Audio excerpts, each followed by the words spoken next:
All right, everyone, hit that like, hit that subscribe, turn those notifications on. Sports Hounds coming at you right now.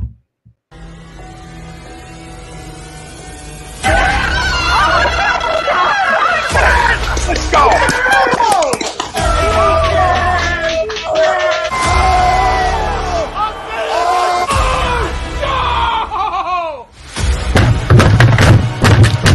This ain't the Fox 94. This game can heat steak. Oh, shit. It's gone.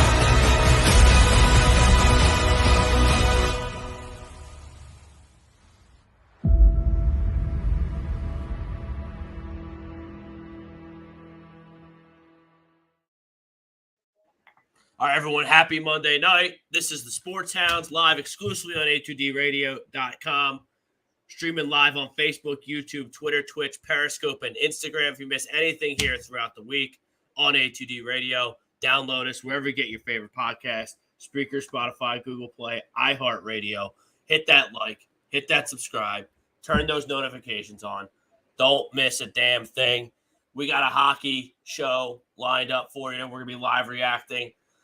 Florida, Tampa, Game 4, which, Brad, what we thought was going to be a big series, a good series, a competitive series. Not so much. The Stanley Cup champions are straight flexing. They're up 3-0. The series is over. Well, at this point, Florida's kind of playing for pride. I mean, if they can find a way to win this one, then at least they can go home and make it interesting. But they're not winning this series. Nobody beats Tampa Bay 4 times in a row. That's impossible. That's not going to happen. I mean, they're the champs for a reason. They're 2 seed there, and right, they were 2 seed there in the no, they're the 3 seed. They won in Toronto, and Toronto, for all the fun everybody is making of them, losing in Game 7. I don't see Florida doing any better. Well, Toronto played better than this. Oh, they played way better. I mean, that game. I mean, I guess Florida can make a little bit of a run here, make it a little bit interesting. But I don't think they will. Toronto was competitive throughout, and they lose Game 7, and everyone's going to make fun of them because they lose again in the first round with all that talent, and they were at home. Well, that's the whole point. But remember one thing: they're kind of unfortunate that they have to play. Of all the teams they had to play in the first round, I mean, really, they had to play Tampa Bay. That's not really very fortunate. Yeah, Pete Evans, Tom Arnone, they're in the house. Pete Evans agrees. He disagrees to the poll. I don't even. Frank, can you flash the poll question up? I don't even remember when I made it. The Tampa Bay Lightning will sweep the Panthers. So Game 4. I don't think Tampa is going to mess around with these guys. I think they have the championship pedigree. Vasilevsky's the best goalie. They're extremely good at home. And you want to squash Florida. Tampa Bay has the hearts of lions. Okay, they do. They're back-to-back champions for a reason. So I think they're gonna. They have Florida down. The blood is in the water. The blood is in the water. Okay, they're gonna sweep. They're gonna win tonight. It breaks my heart because at the beginning of the play, basically when Florida got G, who's super underappreciated here in Philadelphia, and I'm sure that the G crumbs will be out if they do get swept tonight, which they're going to lose the series, whether it's tonight or the next game or the game after that. They're not. I mean, look, maybe they'll win tonight, but I don't think so. Tampa Bay is a proven commodity. They've been here before, and they're not the kind of team that's going to lose it. If this game was in Florida, okay, I could see that possibly happening. I can't see Tampa Bay letting down in front of their home crowd, and I believe they're doing it without Braden Point. Are they not? They are not. Yeah, he's out. Yeah, so they're not. They don't even have their best scorer on. And these big bad Florida Panther goal scorers, no calling, no showing all over the place in this year. So I don't know if the moment's too big for them or. I look at it talent wise, and I don't think Tampa's overwhelmingly more talented than Florida. Florida's a very talented hockey team. Oh, they absolutely are. But there is one discrepancy, and that's on defense. and in goal. I've been telling you guys all along, Bobrovsky is not that good. He's played well, but you know what? He doesn't make big saves. He makes all the saves, but not the big ones. You know, not the ones to keep you in a game and not let a game get out of hand. He doesn't make those saves. You know, that's the problem with Bobrovsky. And Florida's defense is way too soft. It's that simple. And at this point, for the for the President's Trophy winning team to lose in the second round, that's just, it's pretty sad to see that for them, especially for both of their fans. It's not like they exactly have a big fan base. Like, does anybody really care? And they're buzzing. Tampa's buzzing. They're all over the place. Florida got themselves a power play from goalie interference. Florida got nothing done, and it's been all outside of those 2 minutes. Tampa's just been absolutely peppering the Florida Panthers. So I feel like it's only a matter of time here before they. It is only a matter. They're going to get one before the 5 minutes left in the first period. We got a big hockey show tonight. We got Colorado and St. Louis. They're on after this. It's getting down to the nitty-gritty of hockey. And it's what a nasty series that's turned out to be, with Nazem Kadri, with the cheap shot on Pennington. Yeah, it was Lucic, right? Huh? And look at that. There, I just said there's no way Tampa's going to score sooner than Florida almost put it in. It looks like that's the difference between Tampa Bay and Florida. If that was Tampa Bay that got that shot, it would have. They bury it because they're champions. Vasilevsky has clearly gotten into their heads, and the other problem is Florida's not getting anybody in front of the darn net. All their shots are, he can see. Vasilevsky can see everything, and if Vasilevsky can see the puck, he's going to stop it. Tom Arnone disagrees with the poll, so he's got Florida tonight. Okay. Maybe they get one for pride. But, Brad, I did see that the Florida Panthers were out till 3 a.m. in Tampa last night. Were they not? They were at the strip bar. So that shows how much they want it. I wish I knew that. I'm sitting around doing not much all day. Don't worry. I find all these things out. Oh yeah, you're a puckhead, as they say. You're a hockey connoisseur. I'm always looking for all this stuff. Pete Evans. Yesterday it was 3-1. Honestly, it was 3-1. I mean, they scored the 2 empty net goals to make it 5-1. It wasn't as bad a blowout as everybody's making it out to be. Florida couldn't score. Vasilevsky is clearly in their heads now. They're down 3. They're down 3-0. They're holding their sticks real tight. Their power play has been absolutely atrocious. What are they, like 0 for 28 now on the power play? I mean, they're 0 for 1 tonight. Well, they haven't scored in the playoffs on the power play. They're 0 for 28. I mean, that's a team that had the best offense in the NHL this year. And in this series, they can't score. Yeah, I mean, Barkov's been no call, no show. Huberdeau is the only one that's actually, looking like a semblance of himself. But again, these guys just can't score. They can't beat Vasilevsky. I mean, that was a great opportunity they just had there. He was 15 feet away from the goal. When he's trying for the 5-hole, and Vasilevsky came out, challenged him, and took it away. And that's the way Vasilevsky's been playing. Pete Evans, remember when you all had the show, asked them if they three-peat? Pete had it right on the money. He had Tampa three-peating. Now, there's going to be a lot of work for them to do to three-peat, even if they win this series. Because, the Rangers in Carolina. They have a long way to go as far as that's concerned. They've got the Eastern Conference Finals is going to have to beat. They're going to have to beat either Carolina or the Rangers, and if they do that, then they're going to have to probably beat the Avalanche, which is not going to be easy because that team is absolutely loaded. As you saw with Nazem Kadri with the cheap shot on Craig Pennington and knocking him out of the playoffs. From what I understand, Rob, there's been a police presence at the Avalanche motel because he's receiving someone threatened someone. So he's getting death threats. After Game 3. Yeah, he's getting death threats because of the cheap shot. Yes. What's his name? Kadri? How do you say it? Nazem Kadri. He is one filthy ass dirty player. I mean, he's been suspended, not quite as much as Marchand, but he's definitely the same kind of scum that Marchand is. Except he actually purposely injures people, and that's it's kind of if what I don't understand is he didn't get suspended because he's claiming that they're claiming that that he was helped into the goalie, okay, and had he scored, the goal probably would have counted. So how come if it's not Crosby, the goal doesn't count? A goal wouldn't count. Well, special players get special calls. We see it in the NBA.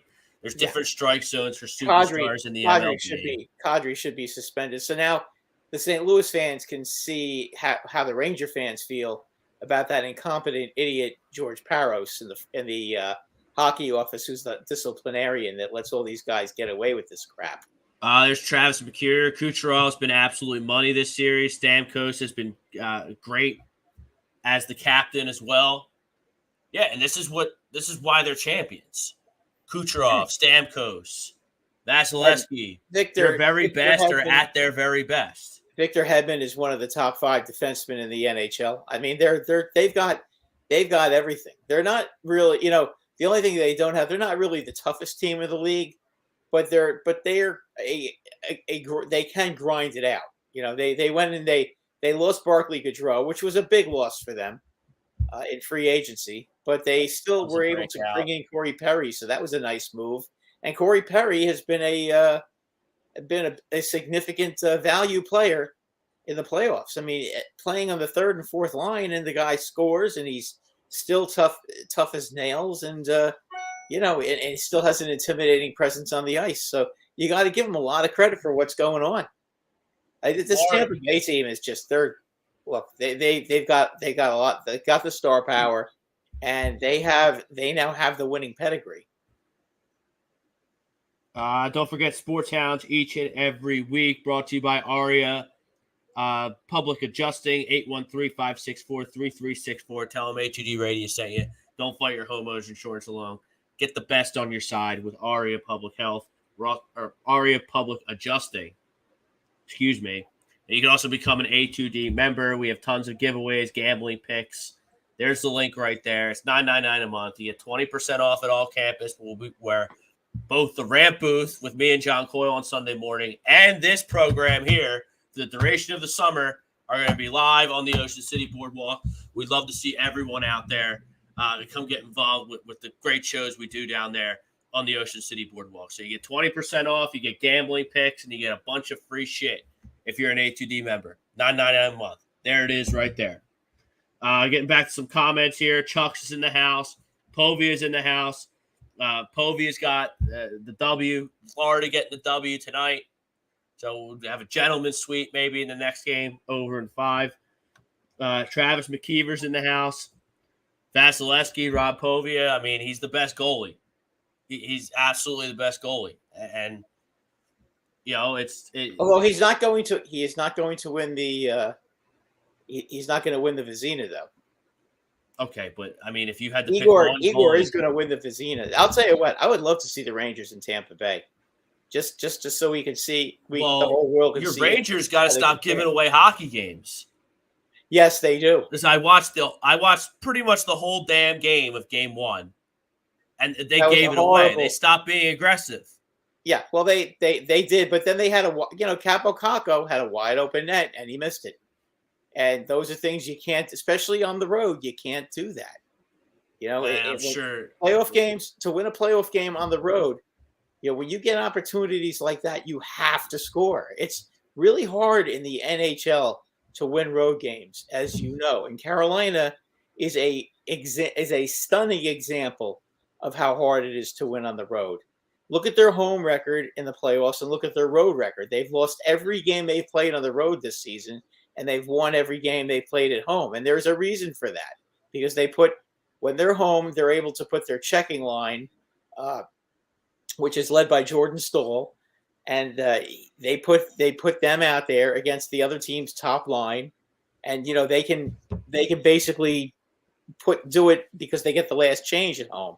On the road, they can't do that, and there's a significant difference, and they give up more goals. It's a big spot here for Florida on the power play, close out the period. So the majority of this power play will be in the first period. Yeah, the Florida needs. Oh, I thought they got one right there. They got to get one here. They got to show Tampa they have at least a little bit of a pulse. Yeah, they do. They do. Now, this power play, by the way, looks really good. This is the best power I've seen them look on the power play. There's Vasilevsky, Stonewall, Vasilevsky, Stonewall. Oh, he's just so good. But nobody's standing in front of the net. Now they got a screen. They got a guy in front of there now. God. You got guys in front of the net. Shoot. See, now they can't get it through. You know what? It's one of those things. When they get guys in front of the net, they can't get the puck to the net. So I mean, what's that? Is that shots on goal 17-3? 17-3 for Florida. In favor of Florida. Florida came out firing.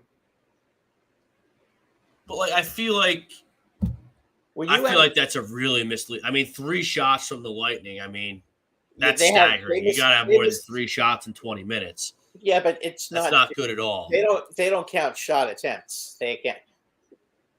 It's shots on goal. I understand. Right, it's shots on goal. It's not shot attempts. Yeah, because they had a lot of shot attempts. And 17. I feel like really realistically, only the 15-foot ripper. Florida had even strength was like a quality scoring chance. I didn't see any quality scoring chances from Florida. Well, you saw quality scoring chances on that last power play, though. Yeah, there was 2. So there was 3. So 17 shots. That's why I feel like shots on goal is not. Well, when they're an indicator of how when there's shots from the perimeter, it's not the same thing as quality shots. And they do have a statistic for that. If you look online. Usually, I think on ESPN, I think they have quality. They have quality shots too. And I guarantee you, they didn't have more than 4. They got a lot of shots. The whole thing is they're figuring they've got to shoot in order to score. So shoot as often as you can, which is never a bad thing. You got to shoot the puck. You got to shoot the puck, and you got to get the. Wayne Gretzky used to say, "You will not score 100% of the time if you don't shoot," and that is true. By the way, Wayne Gretzky's phenomenal as a broadcaster. Yeah, he's phenomenal. Yeah, he was a really smart player too. I mean, everybody. It's amazing every time somebody plays well, they're the GOAT instead of Gretzky. And I sitting there like. Did you guys even see Gretzky play? Who else could it be? Who else is in the running? Who's second, third, and fourth, and fifth?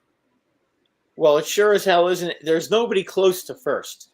Okay, you can make the argument that Mario Lemieux is second. You could make that argument. He's the second. What are we looking at? Messier? Or are we going way back to Gordie Howe? And Messier, Bobby Orr, Phil Esposito in his prime.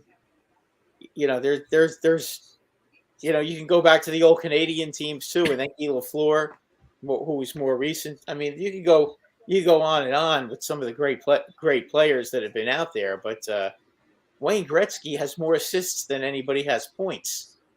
Think about that. Yeah, it's staggering. Yeah. We're not even talking about his goals. We're just talking about his assists. He has more assists than anybody who ever played the game has points. So the next time somebody starts to talk about GOATs, stop. Mario Lemieux could have been if he didn't have Hodgkin's disease and he didn't hurt his back and have all those injuries. But being you and I have both said this a million times. Being on the ice or being on the basketball court or being on the football or baseball field, that counts for something. If you're playing, you're going to score. If you get hurt, that's part of sports. Jimmy Rodweller, he's kept checking out the Phillies during the intermission here. Yeah, I got to get some things off my chest in terms of these dog shit Philly teams that we're just forced to watch year in and year out, night after night. flushing years of my life down the toilet, I feel, in the spring and the summer with the Sixers and the Phillies. He disagrees with the poll. Florida's getting one tonight. End of the first, nothing. Florida showed up. They're shooting the puck. We'll see. They didn't score. Vasilevsky's standing tall.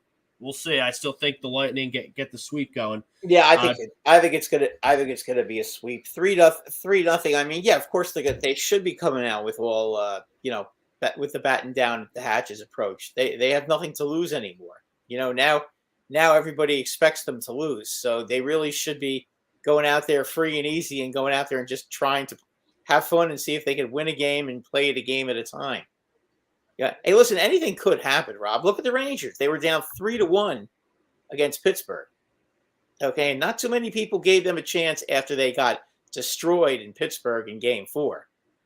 I mean, we were both on for that game, and the Rangers looked completely outclassed and overmatched. So Jimmy, he's going to be coming up at 9 with Evan Taylor with the Flight Zone, and we have a new show, brand new to A2D Radio tonight at 10. It's going to be called Run It Back Philly, featuring Tom Arnone and Ryan Brodo. So be sure to check that out. So back to 3 shows on Monday. We got the Sports Hounds, we got Flight Zone, and now we got Run It Back Philly tonight. I mean, they got a lot of ammo for Run It Back Philly, because and like you go through relationships and you go through like different stages of relationships with your teams, and New York the same way, because you guys have a bunch of teams up there and we got a bunch of teams down here in Philly. But like don't get me wrong, like I'm still a 4-for-4 person, but like the Phillies and the Sixers are such dog shit franchises that like if they win, cool. If they lose, cool too. Like I'm apathetic. Like I don't know what the word is I'm looking for, but you're fed up. I am fed up. You're fed up. Fed up. I mean, look at the Phillies. They go out and they spend all this money and they bring in they haven't had a good bullpen in 5 years. Joe Girardi just isn't a good manager. They're just poorly run.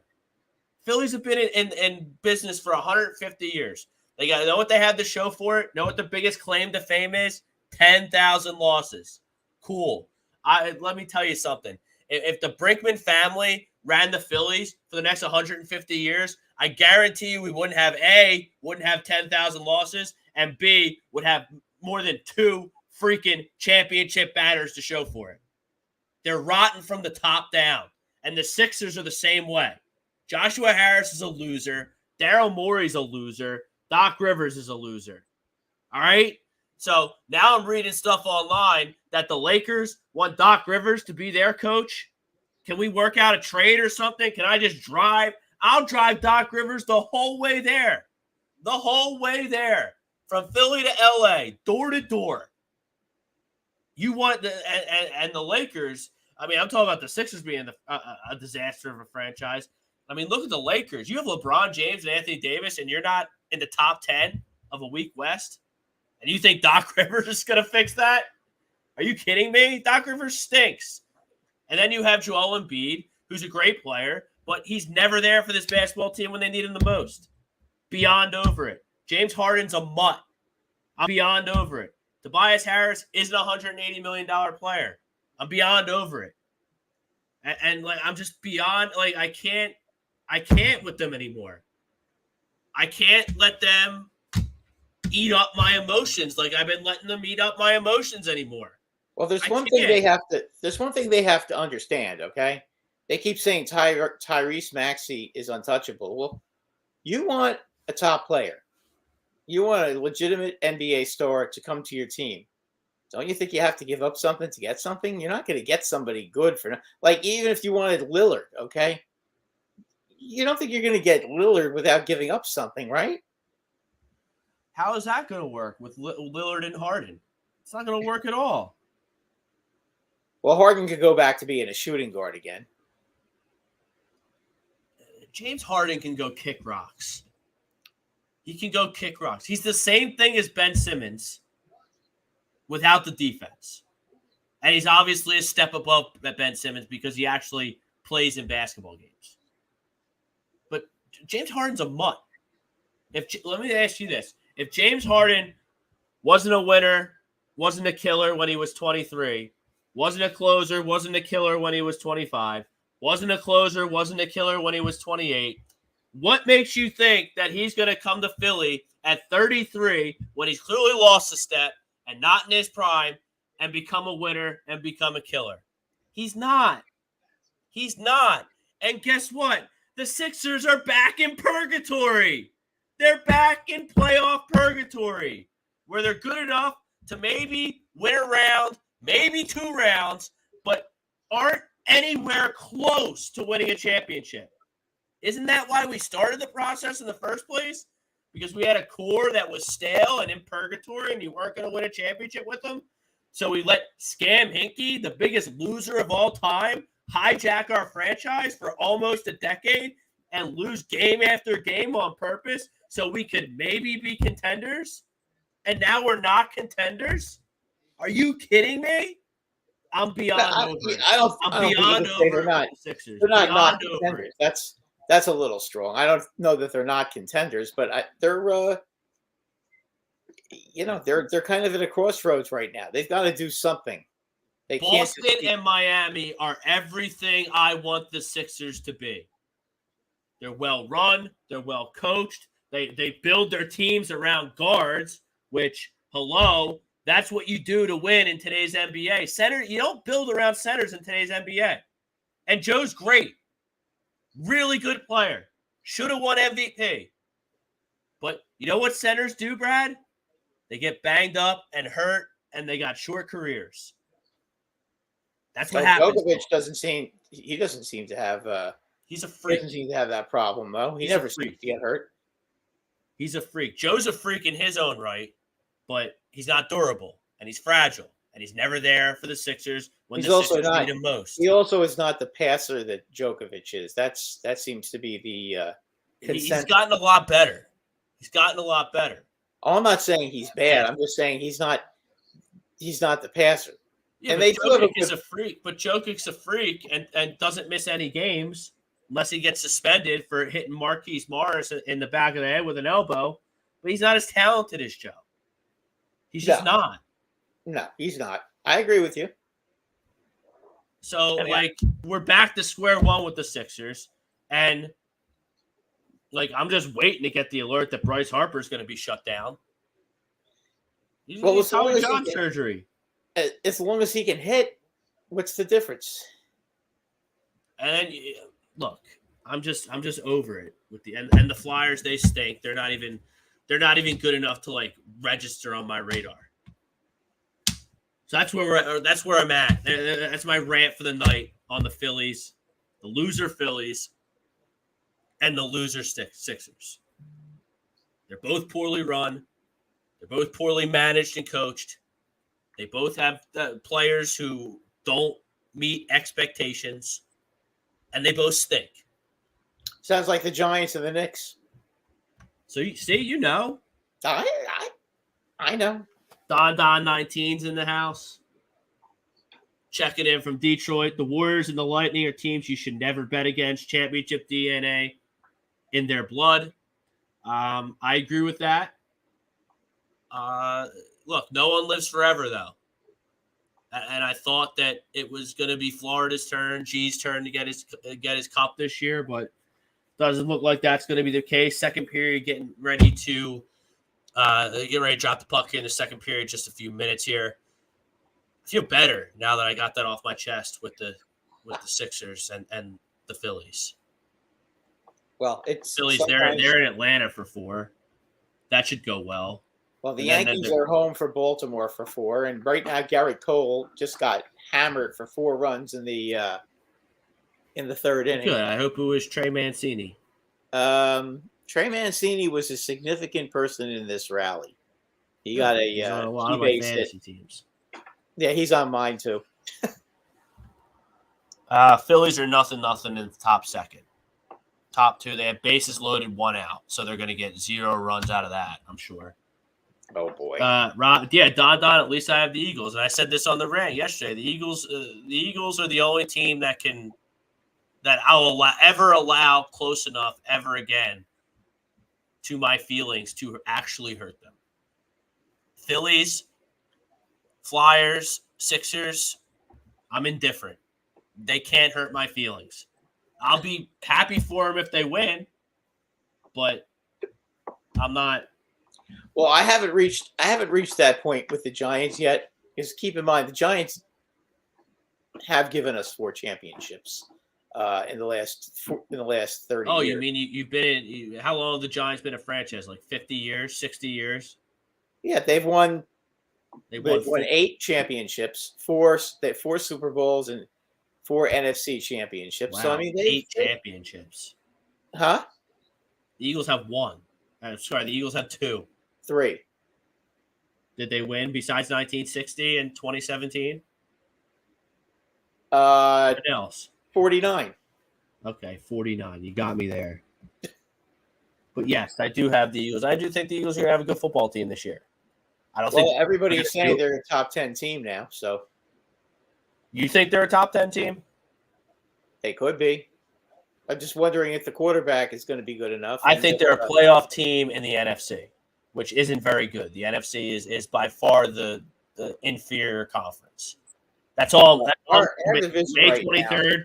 Our division is not very good, so they definitely have a very good chance to win the division. And being that, what is it, for the last 17 years or so, the same team hasn't repeated winning the division, I could see them winning this year, winning the division. I just don't know if they can beat any of the top playoff teams yet. I just don't know if they can do it because Jalen Hurts isn't good enough, and I know that going in. So as long as the Eagles make the playoffs, we're good. Listen, if you guys or Brad, if they don't make the playoffs, it better be because Jalen Hurts really stunk. Well, the one thing that you still have to wonder about is the secondary, and we'll see about that. The fact that you have a really good pass rush should really help. Well, a lot of people are really excited about James Bradbury. I don't know how it's going to work Did out. you guys see him play? Did you actually watch him play last year? Not as much as you, and I know you tell me he sucked last year. He was not good last year. But again, we didn't have a very good pass rush either. And really we should have been our defense last year was so banged up. Most of the guys that were playing were second and third stringers because almost all of them were hurt. So that might factor into it a little bit. I'm just wondering. In the house. What's up, Raska? He's 28 years old, and I don't know that they would have cut him if they didn't have such a salary cap issue because of Gettleman. I don't know that they would have cut him. I think they would have kept him. All right, quickly before they drop the puck here, we'll get back to live reacting to the NHL playoffs. We'll talk about the Avalanche game. Avalanche St. Louis later tonight, and we have Carolina, New York tomorrow. Critical game 4 in St. Louis, and big time. This is really the only series that's a laugher. I mean, I couldn't tell you who's going to win Edmonton and Calgary. That series has been crazy. I think the Avalanche are going to win. I mean, the Avalanche are the best team, and really the Blues having to use Musso again in net. I don't know if they can. With Musso in goal, I don't see how they can possibly beat the Avalanche. That's asking an awful lot. So, Brad, before we drop the puck here, your boy Josh Donaldson, New York Yankees third baseman, suspended for 1 game and fined for calling Tim Anderson Jackie. That's kind of a joke. I think it's a joke. That doesn't strike you as a tad racist, Brad? No. He called himself. Really? He called himself Jackie. So he was calling him Jackie to bust his ass because he's not Jackie and he's not that good. Not like Jackie Robinson was. He's a wart on an elephant's ass compared to Jackie Robinson. But that's not the point. That's why Josh Donaldson's busting his ass. Don't you think it was an unnecessary comment by Josh Donaldson? Well, we know Josh Donaldson. Even touch it? Huh? He shouldn't have even touched it. Josh Donaldson. Jackie with the African American. There's not that many African American baseball players, and I don't know if there's any as good as Tim Anderson right now. Oh, that's don't you think he's not the He's not the best African American baseball player right now. You sure? Who am I Yeah, missing? sure. He's not that good. I mean, his statistics indicate otherwise. What's he batting? 280? I have it right here. He's on my. How many batting championships has he won? How many times has he led the league in anything?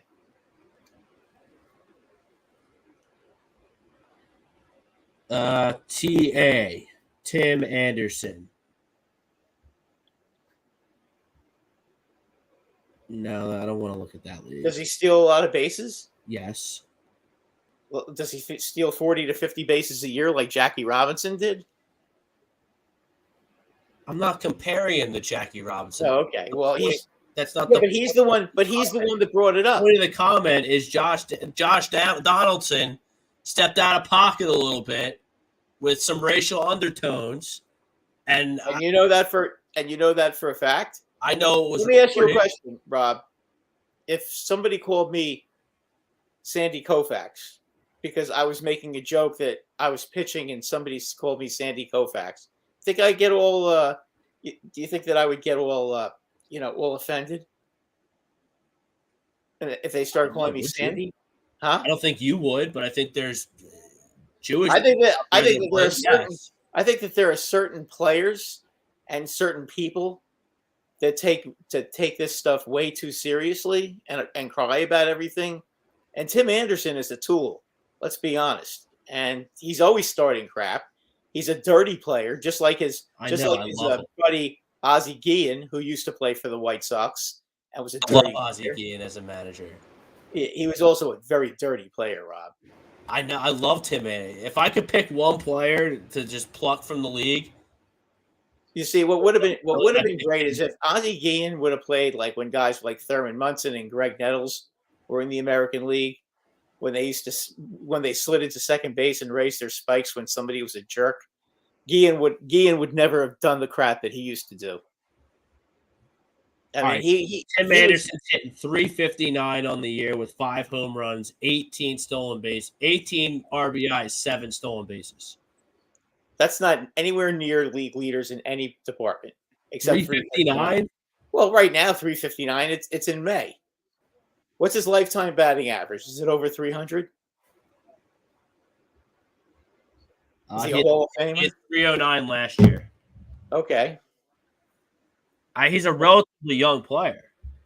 How many RBIs? I don't think Josh Donaldson should have gotten anything. No, I don't think he should have gotten anything.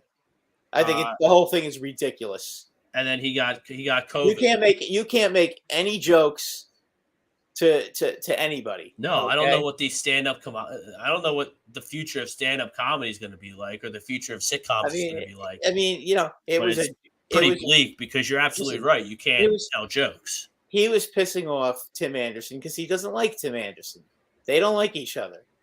Okay, they're both tool. I'm going to say this right now. Josh Donaldson has always been a tool. We know that.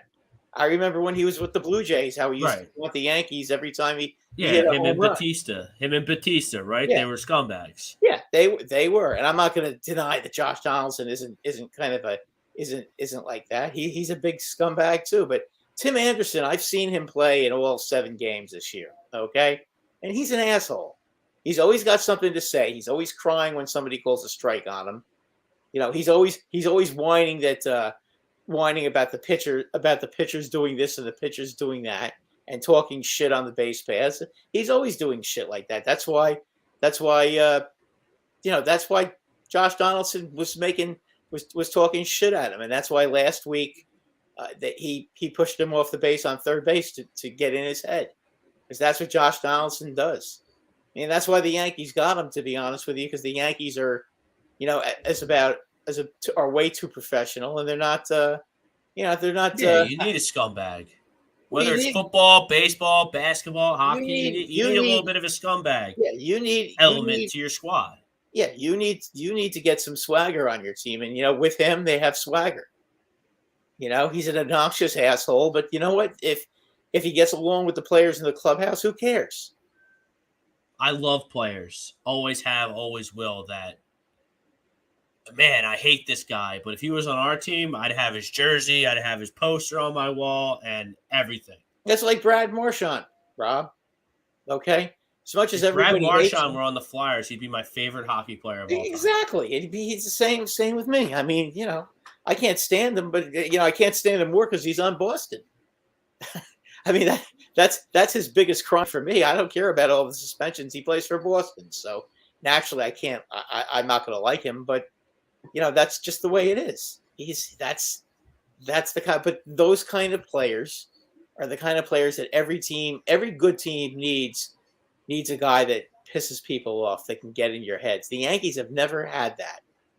Not recently. Now, Derek Jeter was the kind of guy that could do that when he wanted to. Andy Pettitte certainly could. CC Sabathia was always knocking guys down. Posada had an edge. No? Oh yeah. That group. O'Neill had an edge. Posada had an edge. CC Sabathia had an edge. They all did. And even the group from 96 to 2001 had an edge. So that's it. Every team needs one of those players. That's why the Yankees went out and got Josh Donaldson. I did a little reading up about that, and that's according to Cashman. They said they needed a guy who, didn't bring his briefcase, to work every day. And he is definitely not the guy that's going to bring his briefcase. So he has a personality, and you can make the argument that he's a bit of a tool. But let's not make like Tim Anderson isn't a bit of a tool. He's already been suspended this season for acting like an asshole too. So, again, that wasn't racism. That's two guys that can't stand each other. And if you don't happen to like a black person, okay, it doesn't mean you're racist. You just don't like a particular person. It doesn't mean he hates a whole race. I mean, I'm not buying that. Okay. I mean, come on. Does he have like a reputation of being rude to only black players? To my knowledge, no. Okay. Is he rude to everybody? Is he rude to almost everybody? From what I've seen, look, I'm a National League guy first and foremost. From what I've seen, he treats everybody like crap. So why should a black guy that he can't stand be any different? He's the same way. He gets into everybody's heads. He's always got a nasty nickname for everybody. He couldn't stand Cole, and Cole couldn't stand him. All right, we'll get it back to hockey here. We got a couple comments. Cole isn't black. No, he's not. Yeah. He's not black. All right, business is picking up here in the second period. Get back to live reacting. Second period underway. Still nothing. Down in Tampa. Florida, Tampa, game 4. Panthers need it or they'll be swept. Rosca likes the Avalanche tonight, and he says Panthers got to win. David Rosca, Milan Lucic is a Chris Pronger wannabe. Rosca not a fan of Lucic. Lucic is a pretty good player. He's not anybody's wannabe. No, we were talking about like top 5s and top 10s earlier. Lucic is just a mean player, and he's always been a mean player. He can score a little bit. He was on the Bruins when the Bruins won the Stanley Cup. He was their enforcer, but he can also score. He's got some skills. Well, the Oilers are finally putting their talent together. They're up 2-1 on the Flames. Oh, and they crushed them last night. That was an absolute I watched that game, and that was an absolute beatdown last night. Connor McDavid's so good.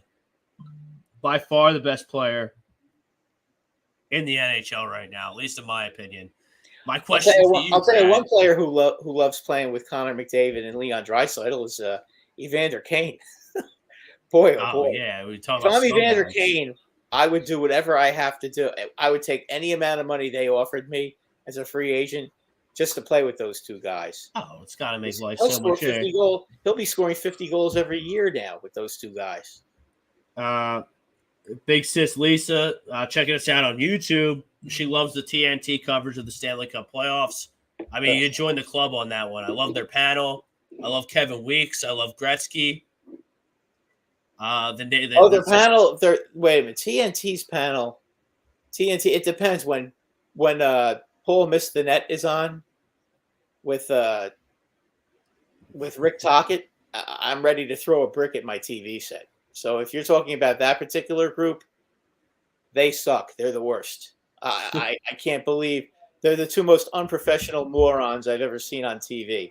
They have no business being on TV, especially Bissonnette. Bissonnette had no talent at all. He was just some moron who used to get his ass beat by everybody. He made his name by fighting all the time. There's just one problem, okay? He is the Frankie Williams. And So Frankie he lost all the time. Was a wrestler, okay? And he wrestled for 15 years and never won a match. And Roddy Piper brought that out on Piper. He's like the Brooklyn Brawler. Remember the Brooklyn Brawler? Yeah, the Brooklyn Brawler never won. They always bring him out, and he would get beat up by The Rock or Stone Cold or someone. That was Paul Bissonnette. His nickname was Paul Missed the Net because he couldn't score. Okay, he was. I mean, obviously he's a better player than I am, but he stunk. He was a horrible player. I don't know where they found this clown to be on a Stanley Cup playoff booth. What? Yeah, it's a little crowded on TNT too. Yeah, like the TNT NBA, it's Ernie anchoring, Kenny the Jet, Charles, and Shaq. Right, and then you put a clown. You put a clown like Rick Tocchet in there, who clearly and obviously I hate Rick Tocchet because he hates the Rangers and was just downing them the entire series and crying because his beloved Penguins lost. You know, too bad you were a Penguin. They suck. They lost. Okay, they may have been the better team in the series, but they lost. They lost 3 games in a row to a team that's never been. A lot of guys who've never even played a playoff game. Your mighty team lost 3 straight. Okay, I don't see Tampa Bay losing games without Braden Point. Okay, as a matter of fact, they're beating the Florida Panthers without Braden Point, and you're crying because Mario Lemieux missed 1 game, and you lost a game at home. It's amazing how some teams, like Tampa Bay Lightning, don't have Braden Point, very good hockey player, but you know life goes on. When teams in Philadelphia lose their best player, like Bryce Harper and Joel Embiid, the world's over. Everything crumbles. They can't even. Everybody forgets how to play their respective sport. It's unbelievable. I'm sure we can find more examples of both instances if we look hard enough. Listen, the Pittsburgh Penguins, when they won the Stanley Cup in 2016, I can't remember if it was 2016 or 2017. Letang was injured for the whole playoffs and won. That was when the Penguins were really, really, really good, which they're not anymore. Yeah, that was Detroit, when they won Pittsburgh every year, right? Right. And then Detroit hasn't been good since. Yeah, Detroit got old, and all those moves to, all those trading of those first-round draft picks, all those years finally caught up to them. So, This game is flying by here. We're already about halfway through the second period. Not many whistles. A lot of up and down hockey.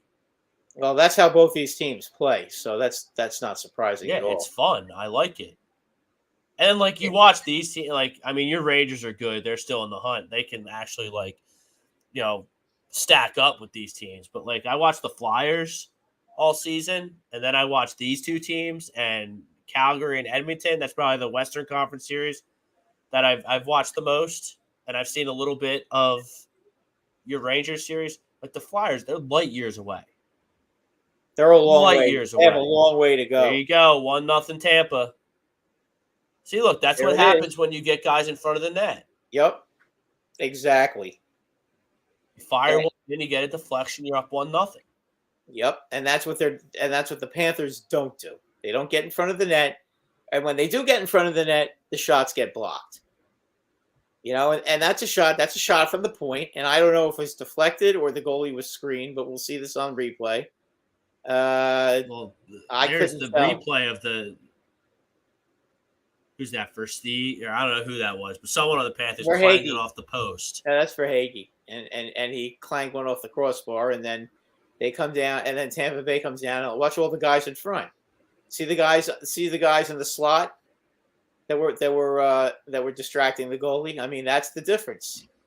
And it looks like it got deflected too. That shot got deflected about midway through. There you go. Vasilevsky starts the break.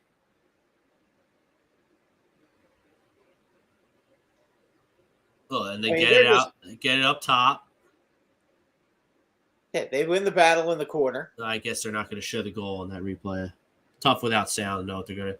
But by the way, Philadelphia sports fans, the Phillies have managed to secure a 3-0 lead in Atlanta. Good. A Rhys Hoskins 3-run home run. Well, Home run. being that Zach Wheeler. No, I'm sorry, it was a 3-run double. Oh, that's just as good. We'll take that. Being that Brad Ryer, who's a Yankee fan and always busting on the Phillies all the time, have Zach Wheeler on my fantasy team, I'm very happy to see this going on. Zach Wheeler's got 5 Ks through 2 innings for you. I'm not sure what they're looking at here.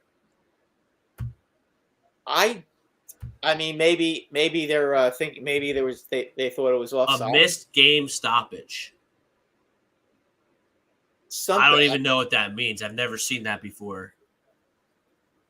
Maybe they think that maybe the stick was over. All the challenges for the most part that I've seen have been. Well, was that offside?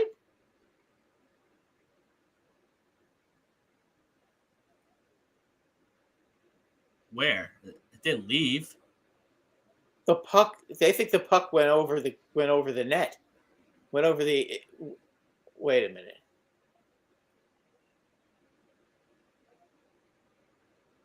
So this could be no goal here again. No, it's not even close.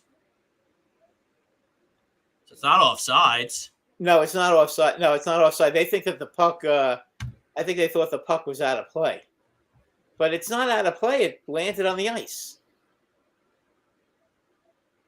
Don 19, Marcus Smart, and Tyler Hero out tonight in the basketball game. That game's going off at 8:30. That'll be game 4 in Boston.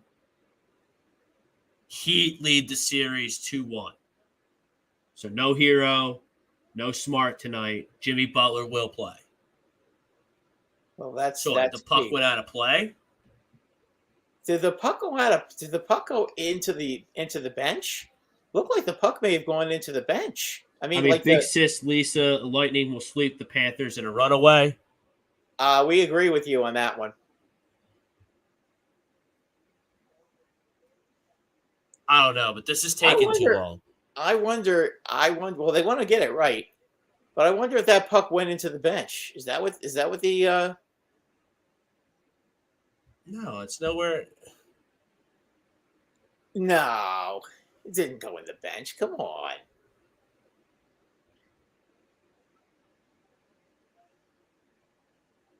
But this is taking too long. Yeah. No, this is because replays should not, the referee in the game should not be looking at a fucking iPad to evaluate the play. Someone should be looking at the play at the league office and then radioing in what the correct call should be.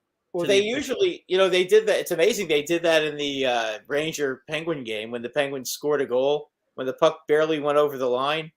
They blasted a horn in the middle of the game to stop the game because the Penguins had actually scored. So, no, these refs already got it wrong or potentially missed something. Well, they have to make a call. They have to make a call one way or another. Someone else should make the call. A third party should be just radio down. Hey, you got it right. It's a good goal. Or, hey, it's not a good goal. This guy was offside. The puck went in the net. The puck went over the boards. Whatever they're looking at right here. I still don't even know. Don 19, I can't believe the Heat make the finals with 2 undrafted players starting. Don, they have 8 undrafted players on their basketball team. Yeah, they've got incredible Gabe Vincent, Duncan Robinson, Udonis Haslem. I thought there was 8. I'm going to look it up since nothing's going on in the hockey game right now. Yeah, this is ridiculous. Make a decision. If it's this long, it's got to be inconclusive, and it's a goal. Right. You can't sit there and let it go this long. Just because Palat thought it may have gone to the stands doesn't necessarily mean it did. They challenge this, right? So if they lose this challenge, They got to go man down. Toronto wants them to look at it. That's what happened first. So this isn't a challenge, because if you lose a challenge in hockey, you got to go on the power, or you go. I think the Situation Room called the referees and told them to take a look at it. No, this isn't really a challenge. This is a review.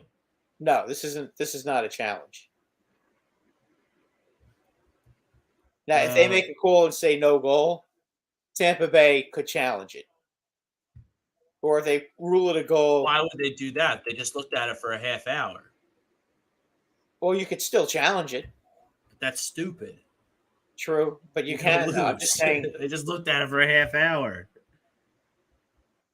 I mean, I don't know.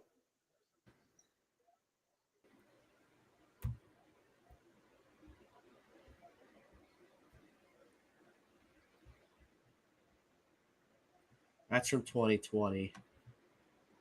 I mean, the Lightning look like they think it's not going to be no goal. It's amazing they're getting outshot 25-7, but it doesn't seem like Florida is dominating the game that much. I agree with that statement wholeheartedly.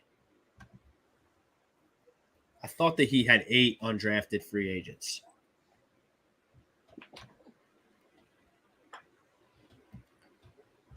Right. Duncan Robinson, PJ Chucker didn't get drafted. Max Strus didn't get drafted. Gabe Vincent didn't get drafted. Haslam didn't get drafted. So that's 5 right there.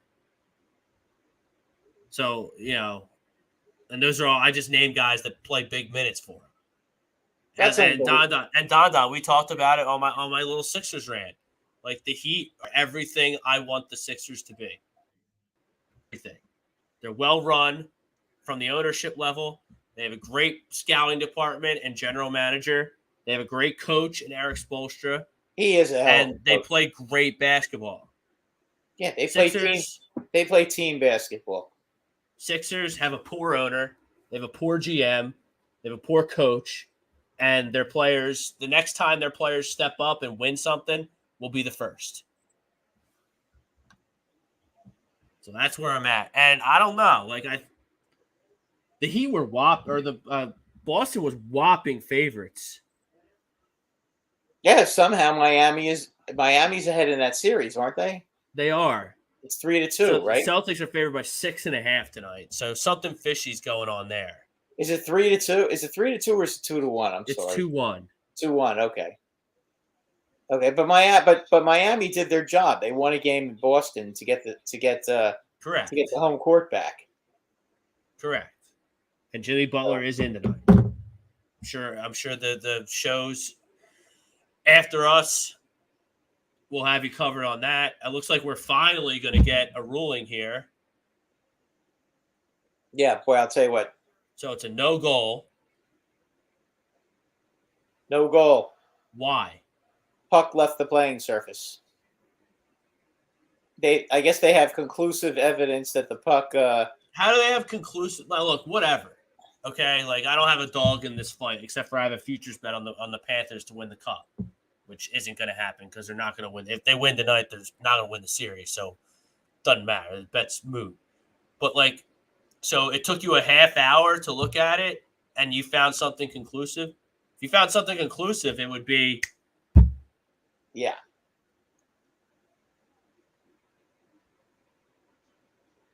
So still nothing. Yes.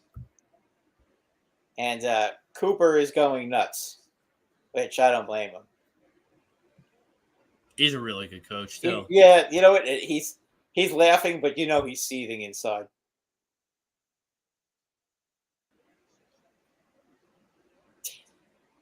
Well, Florida gets a break. Yep. They need. It's they're 25-6 in favor of shots. Yeah, but you know what the problem is? When you have a delay that long, that was a rip. That could take Florida's momentum away from them. But that's a big. That's what do you mean? What momentum? Florida should be down 1-0 right now. Yeah. So I don't understand how does the break? The break is the reason it's 0-0. Yeah. So the Panthers are lucky because I didn't see much Oh, there to have absolutely. that goal be disallowed. There's another shot. It's amazing these shots on goal. And But Florida is dominating the game. I wouldn't say Vasilevsky has stood on his head. Well, Would he's you? made some pretty good. He's made some pretty good saves. He's made some good saves. But it's been low stress. I feel like it's been low stress. Now they're starting to get people in front of the net here.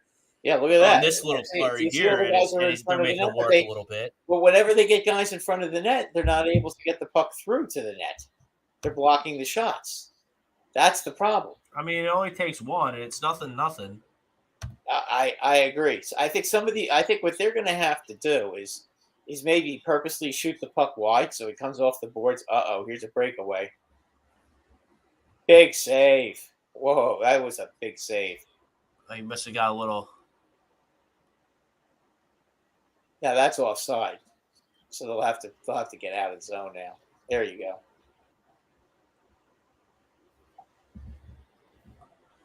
Bob's playing good. But I think Bob has had more stress on him than Vasilevsky. Well, because Bob has to make every save. The problem is there's no shooting lanes for them.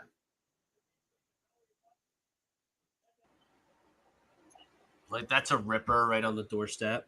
That was an outstanding save. All right, let's look at these other series real quick. We got a commercial break here. Flight Zone coming up at 9. Run It Back Philly coming up at 10. New show. Keep it here all night. A2D Radio. Get these other series. So Colorado and St. Louis.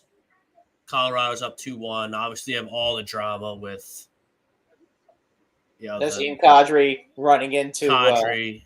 To Jordan Pennington, and Pennington is now out for the series. So is it going to be chippy? Is it going to be aggressive tonight?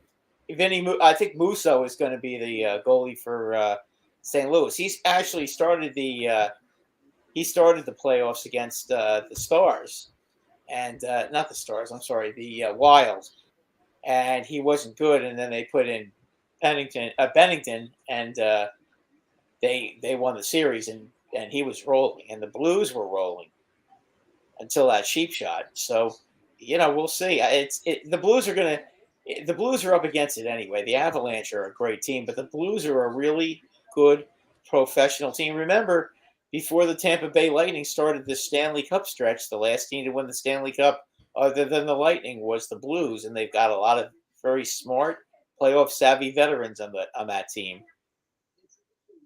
And they're not going to be afraid of anybody. That's the one thing you got to give them credit for. Who wins tonight? Who wins the series? You know what? I think St. Louis comes out tonight and wins the game. I agree with you. I think they're going to have a chip on their shoulder with their goalie getting ousted. Exactly. They're. I mean, listen. Remember, they have a Stanley Cup pedigree as well. They're going to go out there and they're going to do everything they can to win this game. That one counts. Yeah, so that one counts right off the draw. Yep. Wow. 1-0 Tampa Bay. Yep. There's the goal. And again, they're lucky it's not 2-0.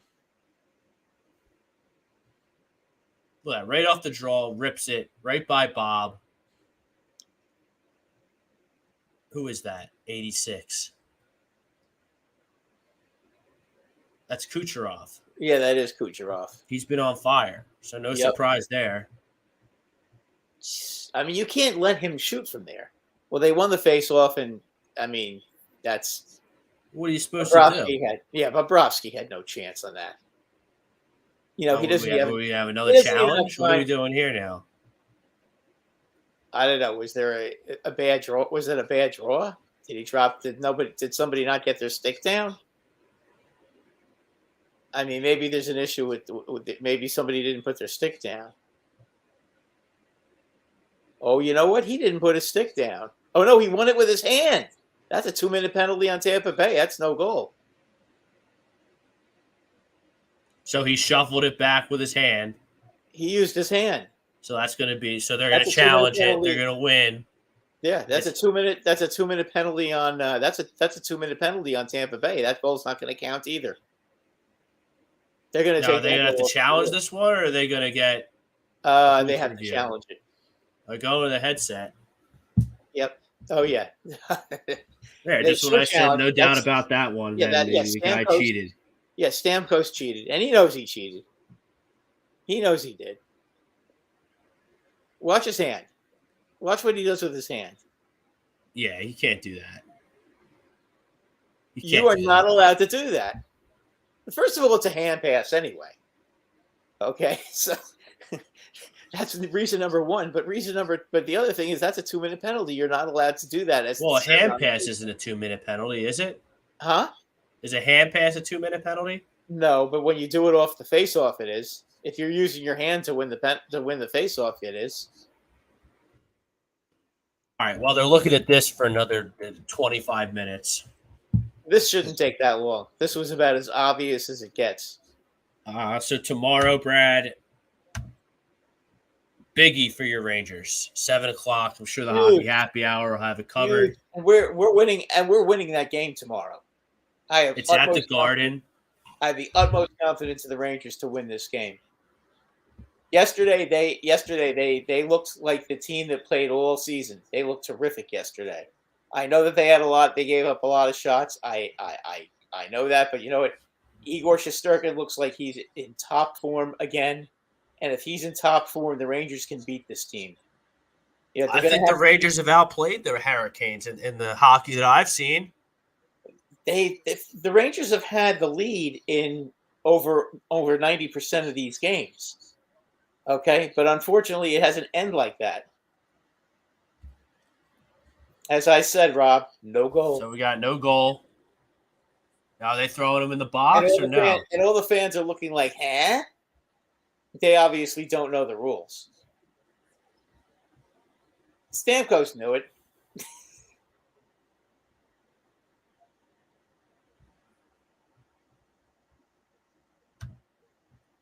So is it a penalty? Are they going to the box? You're supposed to get a 2-minute penalty for that, unless they change the rule. You're not allowed. Dude, some of these Tampa fans are smoking hot. Will they only let blondes into their hockey games? Maybe. Are they trying to distract the Florida Panthers because they were at the titty bar all night? I mean, every freaking blonde they've shown at this Tampa Bay hockey game has been a dime, a tenner, as hockey people say. Yeah, tenner. Yeah, the fans are. So it's not a penalty. Outraged. I mean, listen, I don't blame them, but they don't know. They don't know the. I guess that they're not calling it a penalty. You don't know the rules either. You said there was going to be a penalty, and there's not a penalty. So what's going on? There used to be a penalty, but it was definitely a hand pass. You know, it used to be when you went on your knees like that, and you took the puck with your hand, and you passed the puck off the draw as the center. It used to be a penalty. Now they may have changed the rule, where it's no longer. I feel like penalty. Tampa's like starting to get really pissed off. Looks like they're starting to get really aggressive and really starting to buzz around. Well, you can't blame them. I mean, when you have two taken over, whether it's legit or not legit, it's going to get you pissed off. I mean, I can understand why that would upset them, but they were both the right call. All right, so your Rangers tomorrow, left off Rangers. You said they've been playing really well. They've had the lead for a majority of the series. They have been. They were finally able to hold on to a lead yesterday. Chris Kreider and Mika Zibanejad finally came alive, and again, this is one of those series where home ice is very, very important because they can the Canes basically have one unbelievable checking line that stops everybody, and it's led by Jordan Staal, their center, and basically they're like vacuum cleaners. They stop the other team's best lines, and when they're playing in Carolina, they can match them up against the Zibanejad line, and they've been able to keep the Zibanejad line at bay, but in the Garden, they can't match up like that because the Rangers get the last change. So if they see Stoll out there, they're going to put Panarin's line out there. So, and then they get their top line out there against a line that's not good defensively like that. And that's kind of been that was the secret yesterday. And also the Rangers finally scored on their power play. I mean, they had a 25% power play this year, which is outstanding in hockey. I think they were like third or fourth in the league on their power play, and which shockingly they lost game 2 because they gave up a shorthanded goal. And to all people, Brendan freaking Smith. Brendan Smith, who like his goals are about as common as Ryan Reeves scoring a goal. That just it doesn't compute. You know what I mean? So in any event, he scored the goal. They won the game. They won the game 2-0 because they scored an empty net goal with 1.5 seconds to go. So really, it was they lose that game 1-0.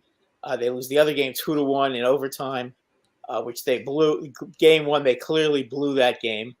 So they win in the Garden. Now, I think they're going to win game 4. The big test is, can they win game 5? Because there is no way, if this series goes 7 games, they're not winning game 7 on the road. That's just asking way too much for a team like the Rangers to go into that building and try to win game 7 on the road. That's I don't, as good as they've been and as surprised as I've been about how they played in all these series. Maybe I underestimate my own team, which I certainly have been with them. That's just asking too much. If they win this game tomorrow, they've got to win game 5. That's the game to get. If they can get that game, then they can clinch the series at home and win the game and win in 6. That's what they've got to try to do. They can't let the series. You're not confident at all that they can win a game 7 on the road? No, not at all. Not at all. I think they could win game 5, and that's the game they got to win. Generally speaking, I usually hate New York because it's just a smelly cesspool of a city, and I hate it. But, I mean, this Rangers team is young and fun, and they can score, and they have a great goalie, and the Garden is rocking. So I agree with you that they're going to win. What's tomorrow, game 4? Mm-hmm. So it'll be 2-2. Yep. And that would. I think they're going to lose in 7. Carolina's the team that's favored. Carolina's the team that's supposed to be either in the finals or Florida. Okay, no, they were the team that's expected to win. They beat the Rangers 3 out of 4 during the season. Okay, so they're expected to win. The pressure's on them. There's no pressure on the Rangers right now. They're playing with house money, and it's a lot easier to play when you're playing with house money. Let's be honest. 5:36 left in the second period. Nothing. Florida, Tampa, 2 disallowed goals for the Tampa Bay Lightning. Hanging around. Florida's hanging around. All right, last series in the Western Conference.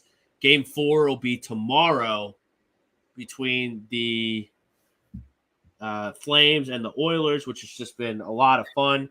Kyle Elliott's checking in on Facebook. The Flyers are planning on drafting another D-man at 5. They've failed so many times that they might as well move down and get extra picks. If they're grabbing an offensive talent, stay at 5. There's a Flyers. That would be a huge mistake. Which part? Trading down. So Brad doesn't want to trade down. Huge mistake. If they do that, if I was a Flyer fan, I'd be writing letters to the owner. Well, guess what, Brad? No one in Philadelphia is interested in renewing their season ticket plan.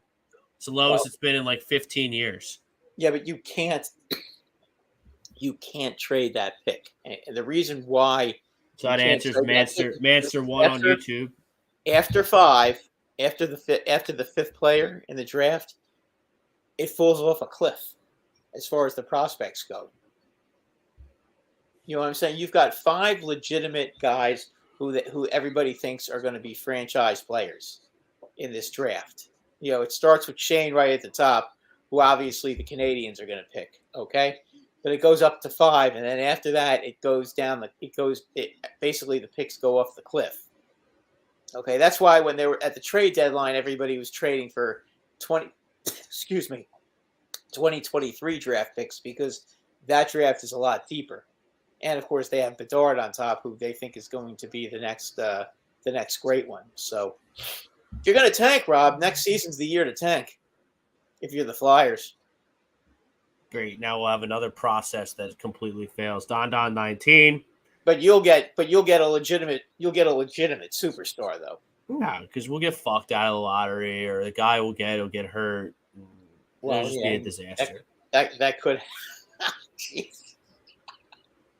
I'm beyond over it. sound- I'm beyond over it with all these jabroni teams in Philadelphia. Rob, besides the Eagles, you'd fit in very well with the Met fans, because that's what the Met fans are always saying all the time. When they were, some friends of mine who are Met fans, because they stink too. DeGrom's out. Scherzer's out. They're all when they're in first place, and the way they talk, you think that they were in last place and the season's over. Yeah, but And Brett, even if none of the teams that I talk about are anywhere near first place. Phillies, are they still winning? And Don, no, I didn't find any hot St. Peter's Peacock fan when I was at the NCAA tournament. I saw plenty of. Well, UCLA wasn't really there because it was far for the first game. UNC had some lookers though. And who else did I see? Yeah, Purdue. That Midwest flavor. There's nothing much going on there. The Tampa fans are where it's at. We got to go to Lightning games. Yeah, right. But by the way, Judge hit another home run. He's on a tear. He wants his fucking money, Brad. Yes, he does. Are the Yankees going to give it to him? They better. Boy, if they let him walk the way he's going this year, I've always been somebody who thinks Aaron Judge is all world. I've never ever had a bad thing to say about him. I always think that he's the best player all the time and everything. But boy, this year, I think even if I'm being a little biased towards him, he's unbelievable this year. He's the best player in the game right now. As of May 23rd, okay, in this season, he's the best player in baseball right now. I mean, 16 home runs already? Yeah, he's on 16 home runs in 41 games? His buddy Giancarlo Stanton is also having an outstanding season. He's got 11, but 16? I mean, 16, he's going to hit 65 home runs the way he's going. What, he's got 2 tonight? Yeah. I know it's against Baltimore, but they still count. No, they count. They count. Yeah. All right, last series, Brad. Game 4 tomorrow in Edmonton. Who wins? If Edmonton comes out and plays the way they did last night, I don't know if anybody could. Even Colorado's going to have their problems with them if they come out like they did last night. They came out with their pants on fire last night and just skated all over the Flames. Flames didn't know what hit them. I mean, they ended up, Lucic goes and makes a cheap shot at the end of the game to the goalie. Yeah, he got kicked out, and so there's all kinds of drama going on with Lucic. It's funny in 3 of the 4 series right now. Okay, there's clearly a bad guy who everybody wants to get their ass kicked.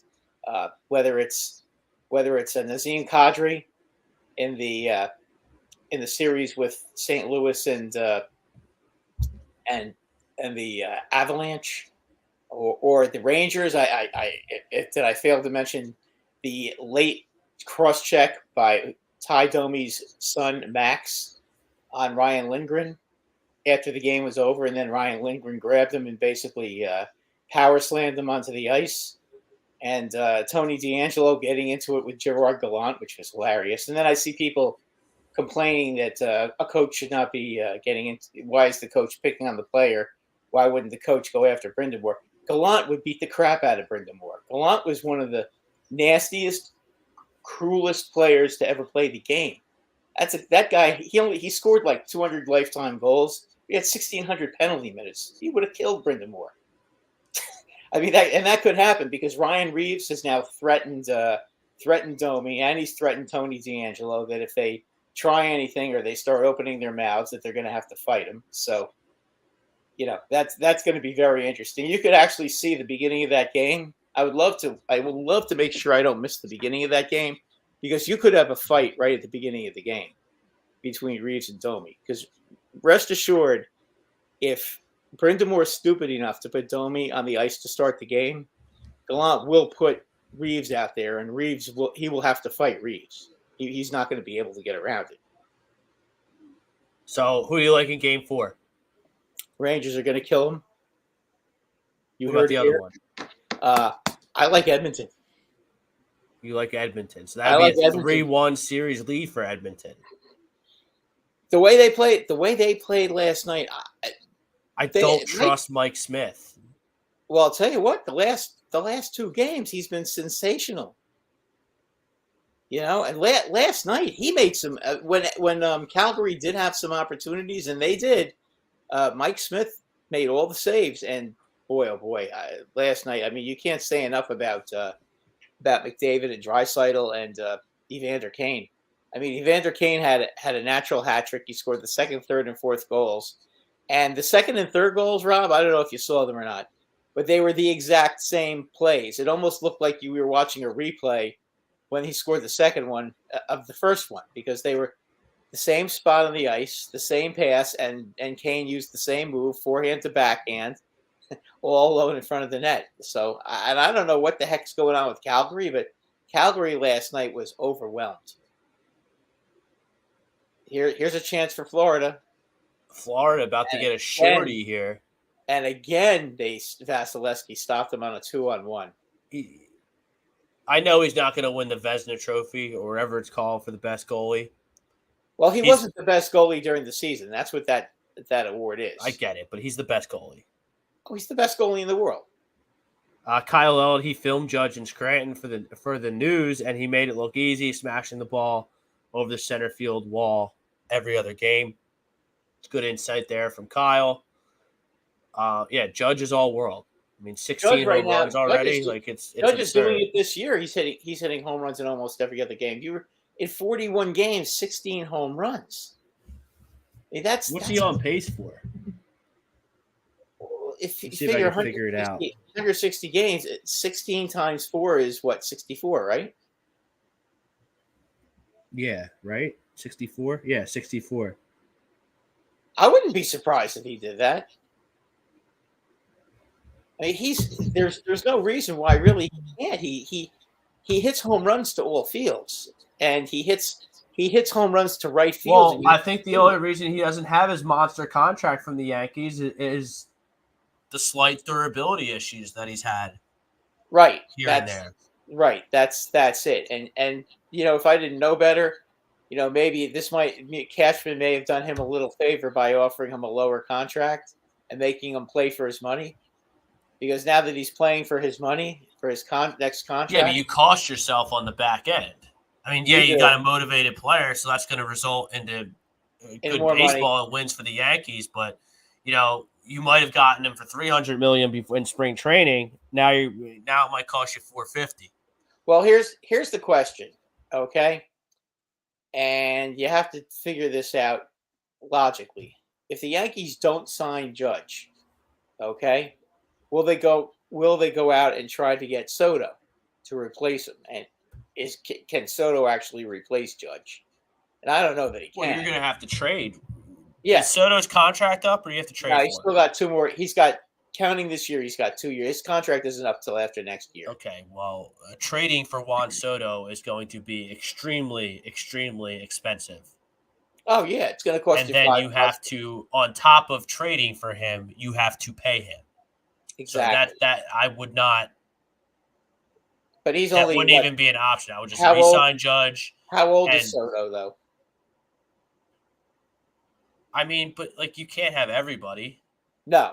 Well, no, they can't have Soto and Judge. I'm saying if they let Judge go, okay, then they can always try. I didn't say they would. I said they could try to go out and bring in Juan Soto. What do you think a Juan Soto trade looks like?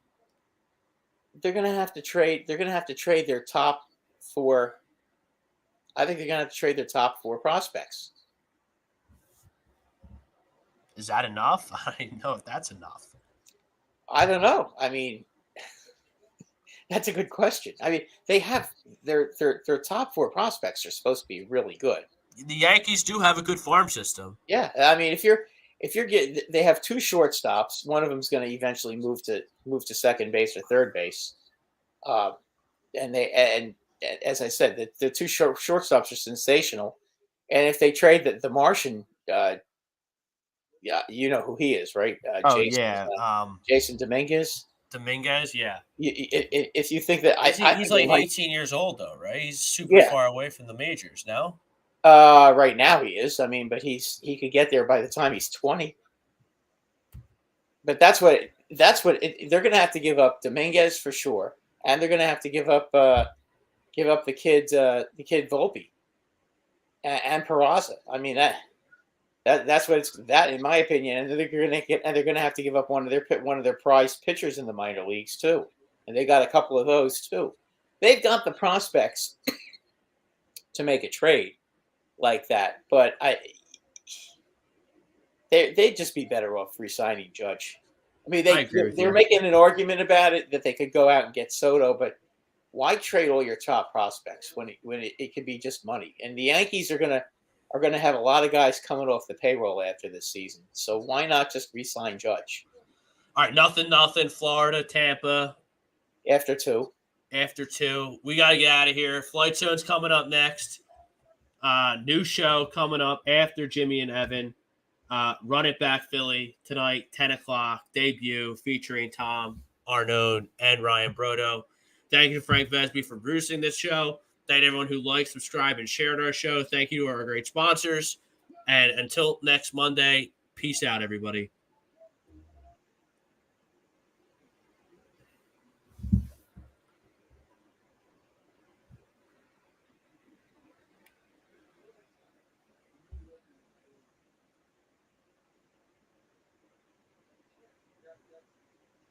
So if you were the Yankees, money aside, here we get who would you rather have? And here's the other question: do you think So could handle New York? Yeah, I think he could handle New York. That's scary though. You know, Judge can. Soto's a freak. True. All right, I guess Frank will just end this whenever. All right, I got to get to bed. I'm exhausted.